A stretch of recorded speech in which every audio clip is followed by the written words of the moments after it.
Videocast and my good friend, my host, Carla Miles, and I just want to say thank you for being on my talk show. And you are welcome, honey. You are very welcome, and thank you for allowing me to enter your vision and your platform.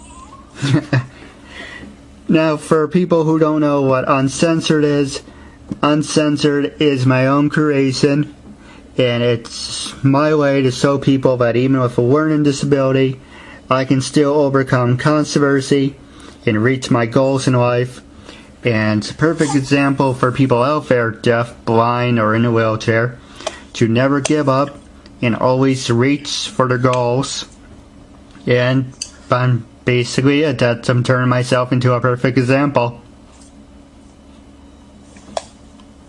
That is awesome. That is awesome that you even have the courage, the tenacity, and the creativity to move forward. No, I appreciate it. Now, getting started, what can you tell me about yourself? My name is Carla A. Miles. I was born in a small town, a very rural area in Louise, Mississippi. And honey, you can't even find it on a map if you had a telescope.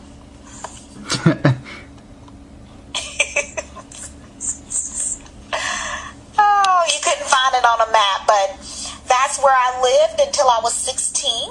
But from the age of 12 to 16, as a little girl, I would chop cotton. I know you saying, she's not that old, but yes, I chopped cotton from the age of 12 to 16 years old, faithfully. But Louise, Mississippi is also connected to what the world is familiar of. It's called Belzona, Mississippi, the catfish capital of the world. So you want some good catfish, honey? Just come to Belzona, Mississippi. Yeah, maybe you can hook me up. Yeah, yes. You know, it's funny, last time we tried to do an interview, and the video quality wasn't that good. You mentioned you were picking cotton, and I thought to myself, oh, I don't think you meant to be racist, you know, or be like a stereotype, so I was kind of hesitant, but, you know, I really don't care, you know, it's people out there that are gonna get the wrong idea, so could you, like, explain what you mean by picking cotton? So people don't think, like... Oh! I would get up faithfully and get on the back of a hoe truck with a hoe and chop cotton from 7 to about 6:30. And it was fun for me because that's how I got my school clothes. And that's how I began the industry of fashion, because I wanted clothes so bad, and my mother would not give me what I wanted. She got me what she could afford. So therefore I started chopping cotton. And when I wouldn't chop cotton, I would help Granny in the kitchen or pick pecans or slop the hog. I'm just a country farm lady, but I'm fabulous in the midst. No, you look it. Thank you. No, the fabulous in the... I said I was born for this, and so are you, honey. Do you miss it?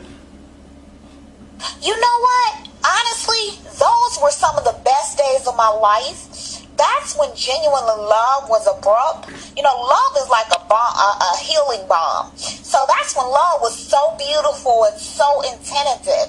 Now the world is busy. Go, go, go. Money, money, money. You know, but when I chopped cotton, and it was just beautiful because everybody had the same aim. And their aim was to feed their family the best way they knew how. But I was the youngest on the back of the whole truck. So you're like the youngest out of everyone, and so what do you mean by the youngest? You're like the youngest out of the family? No, I was the youngest that would go to the cotton field. Alright. Now, what do you mean a cotton field? Could you like tell us what you mean by that? You know where they make your t-shirts and stuff? I would chop the weeds from around that cotton. But it's not like a racist thing or anything like that. It's just strategically working, chopping cotton. And I enjoyed it. Nobody enforced it. No one made me or anything.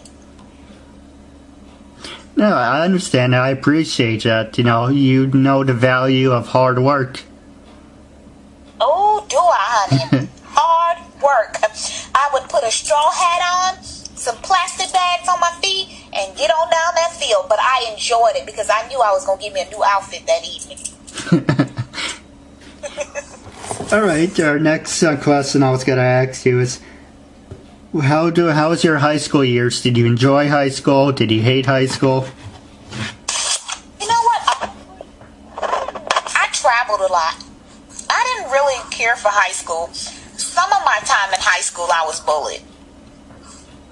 And that's not a good feeling. Because we all have some type of mishap. Some people have mishaps that can be seen, and some people have mishaps that cannot be seen. But for my high school years, I did win Best Dressed, Most Beautiful, Most Sophisticated, but also throughout my high school years, I was bullied. Yeah, same here. I was bullied in high school too, mostly by a couple of teachers, but sometimes it was students, but because I have a learning disability, most of the teachers were assholes to me. Wow. Well, to be a teacher nowadays, they have to make sure they're not doing it for the money. It takes a lot of patience because children bring everything that they deal with from the homes to the schools. So it takes a lot of patience, a lot of courage, and plus the teachers be dealing with stuff themselves, to be honest. I remember my art teacher used to smoke a pack of cigarettes before teaching in class. I know he did, honey. Nowadays, with these kids, he probably getting two. For real. Because, some of the stuff they say to teachers nowadays, it's like, are you kidding me? And that's the society that we're living in, though, and it's really, it's kind of touchy. Because you can raise a child the best way you know how, and it doesn't mean they'll turn out that way. But, for the most part of it is you just plant good seeds and allow them to grow to be the beings that they're called to be. Alright, well, if you don't mind, I'd like to use you for a perfect example. If you were born today, would your mother give you like an iPhone, an iPad, all these fancy technology things? You know what? Today, my mother probably would. But back in the day, honey, we had a phone with a lock on it. You know, one of them granny phones, one of them phones on the wall, you got the dial. You had to take your finger and push it all the way around and get back to the number. That's the phone we had. I miss that. Honey, and my mother put a lock on that phone. Honey, we lived on the sharecropper's land. We lived far back. And my mother would, she would do that. I lie to you not. She would put it on, unlock because I talk too much. Sorry. Yeah, my grandfather and my grandmother had like one of those rotary phones, and when I used to sleep over their house, I used to play with the phone. I never used to call anyone because I was about 6 or 8. I just like how you spin the thing and it made that noise. It was a lot of fun. I miss that actually. Wow. That is awesome. Those were some of the most precious days. I mean, those were days when your neighbor, it says love thy neighbor as you love yourself. Those were the days when neighbors really loved you and you really loved yourself. But we deal with so much influence. Influence from Facebook, LinkedIn, influence from wherever till... It's just a bunch of influence. So you have to really just have encouragement within yourself. It was really sad. Someone inboxed me, a young kid, and this is a true story. They said, you have so many friends, and I want to have a lot of friends, and I want to be an actor. And I told them, friends on Facebook does not determine you being an actor. What determines you being an actor is knowing that you control your destiny, but you have a purpose for being here. Oh, you're right. And besides, you may bring up a good point about having friends on Facebook, in how most of the time, I guess it's true, you do have friends on Facebook, But most of the time, they're just people that's randomly adding you. How do you really know if they're really fans or friends of yours? Well, you don't know, and that's just, that's just pretty much you have to keep it at arm's length because you don't know. There's a TV show, my parents are paranoid about this. It's called Criminal Minds. And, they get very paranoid after watching it. It's like, you don't know anything about people. People are crazy and dangerous. And it's like, it's sad part, it's true. But at the same time, it ruins things for good people like you and me. Like we're friends now. But for other people who are trying to make new friends out there, or just trying to network, you're kind of pushing yourself against the wall because you need to be at arm's length and you're not really sure about people. You're so right. You're totally right. You have to, mainly you just got to be in discernment, have discernment and have wisdom, to pretty much know why someone wants to partnership with you. Hey, I understand. Okay, our next question I was going to ask you was, when you were in college, were you a party animal? Did you study a lot? You know what? Honestly, I did not go to college, but I am working on, currently right now, my GED that I can attend college. That is one of my life hope is to go to college, to really broaden myself with fashion and business. Oh, that's pretty cool. I didn't know that. Yes. Alright, our next subject I want to talk to you about. A lot of people like this one. Well, a lot of people tell me they like this. It's Ask a Woman, so I'm going to ask you a bunch of woman questions, and you can answer however you want.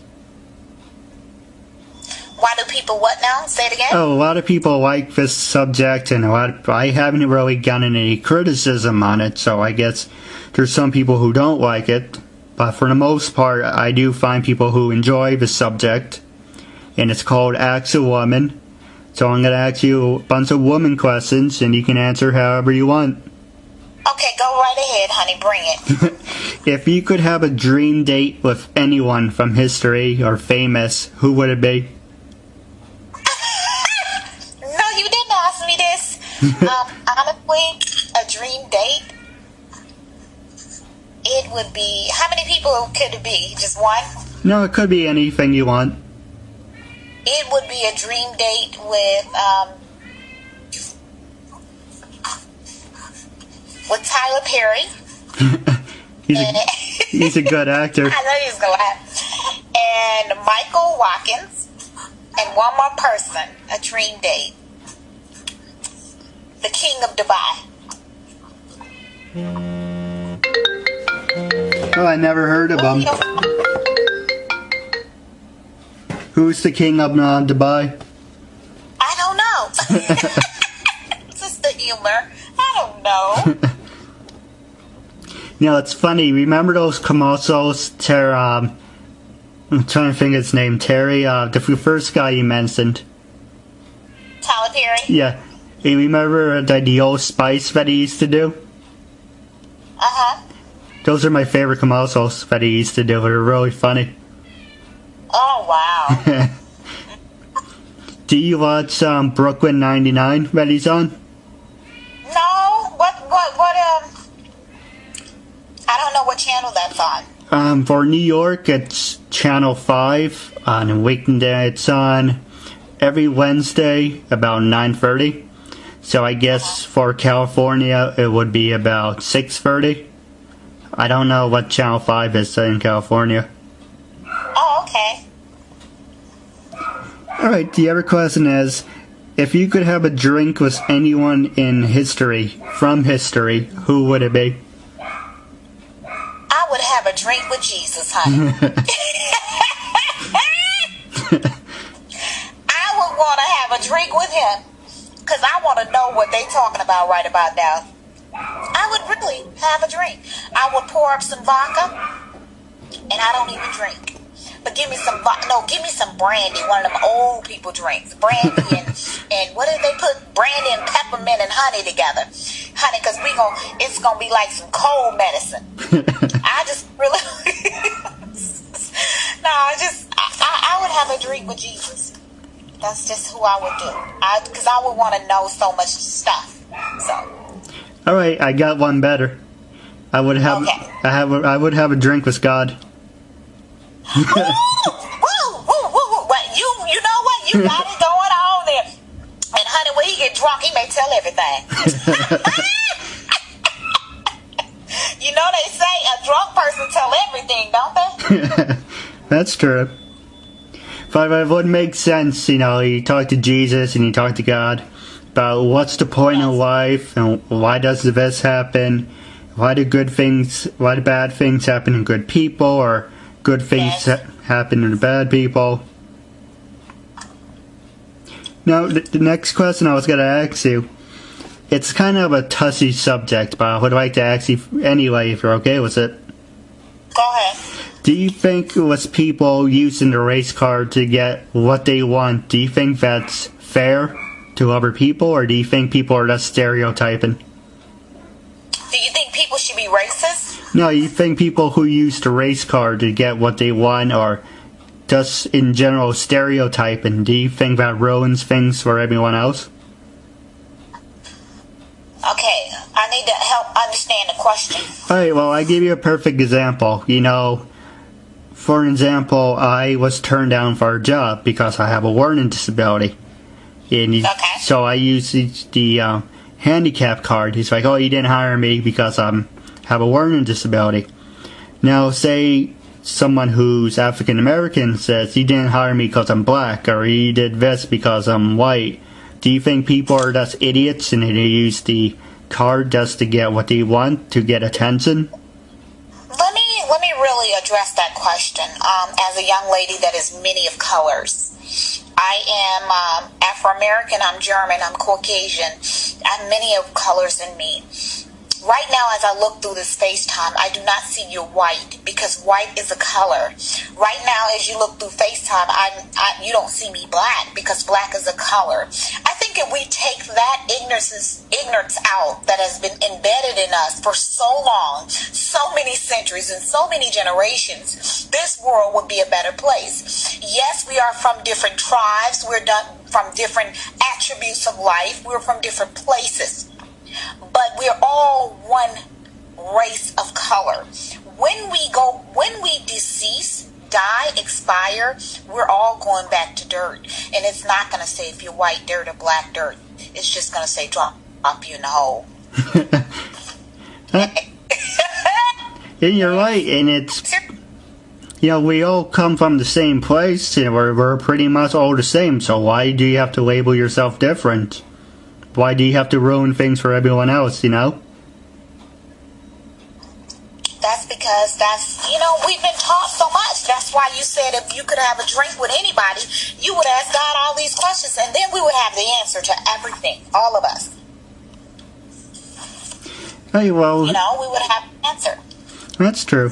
Or what about a couple of news stories I want to run past you, if you don't mind? Oh, go ahead, honey. Well, the first one is... it's kind of funny, a lot of people mention this and you get mixed answers. What is the difference? I don't mean any disrespect to you, but it is uncensored, so I'm going to ask a lot of hard-hitting questions, so I just want to clarify, I don't mean any disrespect by what I say. So, what I mean by that is a lot of people say, African Americans from Jamaica or from other countries say American African Americans are like a disgrace, or they say with the rap music. Do you think with the they use the N-word, or they just say bitches and hoes? Do you think that's like a major stereotype and that hurts? You know what, as a young lady that has grown up, and I say a young lady because at first I was a woman and now I'm being groomed into a lady. There's different stages. It's just like a butterfly. A butterfly does not wake up with its wings. It has a process that it has to go through. So I'm saying this to say that it's amazing how our own culture can call each other B's and H's. But when someone else's culture call us B's and H's and niggers, and we have a problem with it. But yet and still, our own culture can be literate. I see no race. I believe that mankind has totally disrespected men and women. The morale of people have totally went down. Everything now is about money and sex, and it really shouldn't be. Because guess what? We should learn that we have a birthday and we have an expiration date, and that we should live out every moment as it is and live it to the fullness, because we never know when our expiration date is. No, you're right, and I agree with that. You know, I tell people it doesn't matter if you're white, black, Asian, the point of life is to make new people. Well, not make new people, make new friends and make a difference in someone's life. And it's always about making a difference, because when we die, that's how you would like to be remembered. And for people out there, you know, it's about money, it's about this, about that. You know, but the one thing people, they go about, it's like, you know, with the African Americans saying, oh, we were slaves. And they go on. No, they can stop that. There's many forms of slavery, honey. You can be slave to an addiction. You can be slave to yourself. You can be slave to ignorance. We need to stop that slave mentality. We need to stop talking this stuff. Yes, there are many people that have paved the way for all of us, our ancestors and whomever else that have paved the way. But all of that stuff like that really needs to cease. Now, sometimes we have to be reminded of where people have come from and how much they fought for different things. But as far as intertwining slavery from a young lady that was born in the South, and I don't know how your audience is going to take this, but for me, being my complexion, the sharecroppers always was better to me than they were to the rest of my family. Oh, the reason I mentioned the slave part is, you know, the Jews were slaves too. Back in, you know, a lot of people, you know, you don't hear them complaining, or, you know, there's other people who are slaves, but let's change the subject. I don't want people to think we're racist, right? We don't want them to think, honey, we racist. Because, honey, we love all colors. Any color, honey. If you say you're white, then go ahead on be it. You say you're black, I still love you too. But at the end of the day, we're all one color, and we're going back to dirt. Alright, our next chapter I want to talk to you about, it's gun control. Do you think, you know, a lot of people go hunting and they say it's just wink wink, it's a sport, or it's an activity, but do you think there should be stricter rules when it comes to gun control? And what I mean is, like, if you're handicapped, if you're, you know, a criminal, if you're a rapist, a terrorist, if you're someone who's mentally disturbed, those people should be on a list of not being able to have firearms. But just the fact, you know, people say, you know, it's my right as an American to have my Second Amendment, and it's my right to have an AK-47 or some shit like that. Do you think that's where all the problems start? Well, you know what? Honestly, I believe that we all deserve a chance. Just because someone rapes someone don't mean they'll do it again. I mean, we all have a past, whether it's small or big. I think that they should be very precise on who they give guns to, because it can initiate something else. And I just believe that United States is like a time bomb that's ticking right now. Everybody's under so much pressure with so many different things.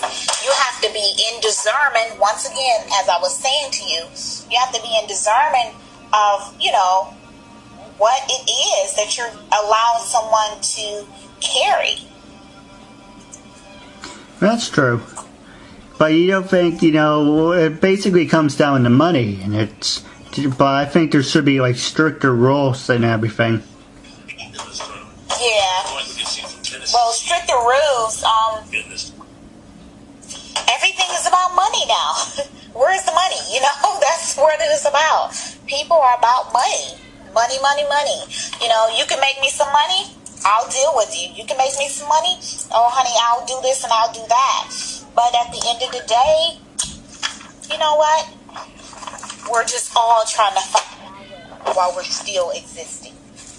I think like most people are, hypocrites. When I say that, it's, you remember Hurricane Sandy?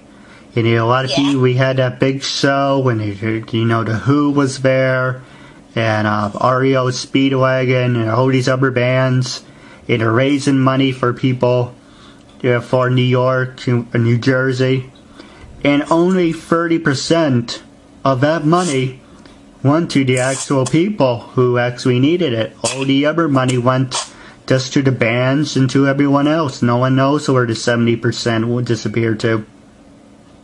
Yeah, so that means people don't own up to what they really say they're going to do. And sometimes we're all guilty of... Sometimes we're all guilty of, being some type of hypocrite. And that's why I'm learning that my yes is yes. I'm sorry. My no is no. To be diligent in what I'm saying. I'm trying every day to, stay on point. To just do what's right. I'm not saying I do everything right. Let me clarify that and look people in the face, because I don't. But on a daily basis, I examine myself. I check myself, because who better can check you than yourself? I do. And then that's how my growth continued to flourish. When I see the wrong in me and someone else can come tell me harsh or not harsh. And it's whether it's up to me to receive it or not receive it. Buddha did say our biggest enemy is ourselves. Oh, honey, he was so right. Can you find him? Oh, I just have to have a humor to live now, honey. Well, how do you feel with all the technology today? Do you think technology came a long way for the better? Do you think technology came a long way for the worse? Or how do you feel about it? Oh, I was waiting on this question. You know what? It can help people and it can hurt people, honestly. And sometimes I believe it do hurt. It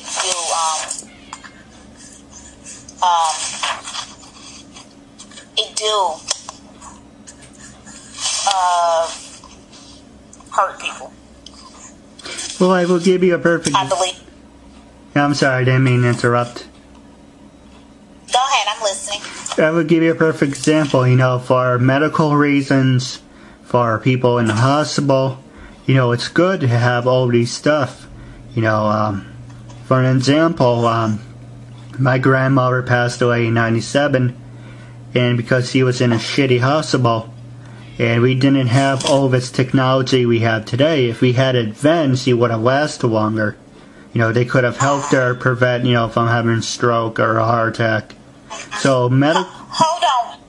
I'm so sorry. Hold on 1 second, okay? All right. 1 moment, hon. Hello? Yeah, I'm here. Okay, never mind. Can you hear me? Yeah, I hear you. Oh, okay, because we were going in and out. I'm sorry. No, not a problem. But like I say, for medical reasons, it's good that the technology involved and it got better, helps people last longer and everything. But someone said recently the worst thing ever invented was the internet. And in some ways it's true, but at the same time, you can't really hold that against people. It's good that when you have the internet, you can connect easier. But, there's always going to be a group of people who are going to misuse technology. There's going to be people who are going to misuse the media or the facts or anything to make themselves get 15 minutes of fame or whatever the excuse may be. Yeah, that is true. You're not lying about that. And I mean 15 minutes of it, too. But, that's here nor there. That's, we have to, it has been abused, and we have to turn around and use it the right way, That's true. Oh, like I said, this is a normal conversation, so you can ask me anything if you want to ask, It doesn't have to be one-sided. But what makes you happy? You know what? Hello? Yeah, I'm here. What makes you happy? Hold on 1 second. All right. Okay. All right. So basically, I'm back and uncensored, honey, and ready to go. All right, you're saying what makes me happy. What makes you happy? Well, anything really. You know, being with my family makes me happy. Just having a roof over my head. Just the simple things, really. Oh, you said the main thing, didn't you? Oh, yeah, I know that's right. There's somebody looking for a roof today. That is so profound. Well, having you on my talk show, it's a real honor and privilege. So I just want to say thank you for taking the time. Thank you. And I just want to sign out by saying this. That you think that you just had me on your talk show, but honestly, you encouraged me by showing that no matter what your state of being is, that you're more than a conqueror and you are victorious and an awesome man. So thank you.